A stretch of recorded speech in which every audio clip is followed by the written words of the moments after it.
A bigger escalation in the Ukraine war is on the cards, not from Russia's end this time, but from Ukraine. Kiev seems to be finally getting its wish. It has the weapons to strike deep inside Russia, but Ukraine was being held back by the West, specifically the United States. The US did not allow Kiev to use long-range weapons to attack Russia. That seems to be changing now. The US is finally coming around. Yesterday, Antony Blinken was in Kiev, that's the US Secretary of State, and he wasn't traveling alone. With him was British Foreign Secretary David Lammy. They met Ukraine's President Zelensky, and after the talks, Blinken dropped a big hint. We have adjusted and adapted as needs have changed, as the battlefield has changed, and I have no doubt that we'll continue to do that as this evolves. America says it is willing to adapt. What does that mean? It's being seen as a green light for Ukraine to use Western weapons for it to launch long-range strikes inside Russia. This would push the war deep into Russian territory. It could completely shift the battlefield, with Western weapons being used against Russia. Basically, we're talking about missiles here. Ukraine has two of them ready to go. The Storm Shadow, which is an Anglo-French missile, and the American-made ATACMS missiles.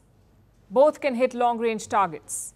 They can travel as far as 190 miles, which is well over 300 kilometers. With that range, multiple targets would be in Ukraine's range, like airfields, large military bases, communication stations, logistics centers, fuel depots, ammunition warehouses. Potentially, there are 250 military targets. If Ukraine decides to hit them, it could cripple the Russian military. Kiev, for sure, believes that this could be a game changer, that long-range strikes could end the war quickly. To defend our people, brave steps from all our partners are necessary. It's important to lift all restrictions on the use of American and British weapons against lawful targets on Russian territory. We need decisiveness also in regards to shooting down Russian missiles and drones in Ukrainian airspace. The further Ukraine can strike, the closer a just peace will be.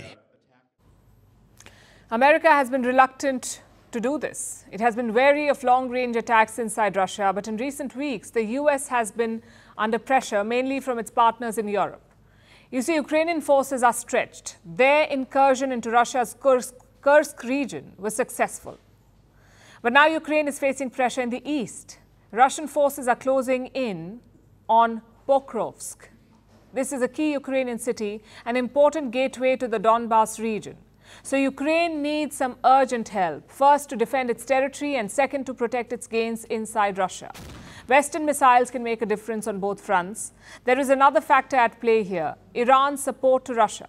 The West says Iran is supplying missiles to Russia. These are short-range ballistic missiles. Apparently, Moscow recently received 200 of them. These are the Fath 360 missiles. Reports say Russia could use them in Ukraine, that too within weeks. The United States has confirmed reports that Iran has transferred shipments of Fatah 360 close-range ballistic missiles to Russia, which we assess could employ them within weeks against Ukraine, leading to the deaths of even more Ukrainian civilians. Iran has rejected these claims, but the West does not believe Iran. 4 countries have imposed fresh sanctions on Tehran: the US, the UK, France, and Germany. But to what end? Had sanctions been effective, this war would have ended a long time back. All eyes are now on the Kremlin and Vladimir Putin's next move. In the past, Putin has drawn clear red lines for the West and issued several warnings. A few weeks back, Russia's foreign minister issued a reminder as well.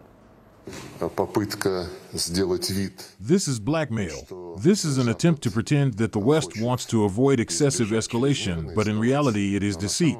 The West does not want to avoid escalation. The West, as they say, is asking for it. Asking for what? A wider war in the region? With Putin, you cannot rule it out. If Ukraine launches a long-range strike inside Russia, Moscow would view this as a direct attack by the West. And Vladimir Putin may decide to respond, possibly with nuclear weapons. He's made this threat before. But now the West seems to be willing to take its chances. Consider what the CIA chief said this month. That's Bill Burns. He called Putin a bully and dismissed his nuclear threats as saber-rattling.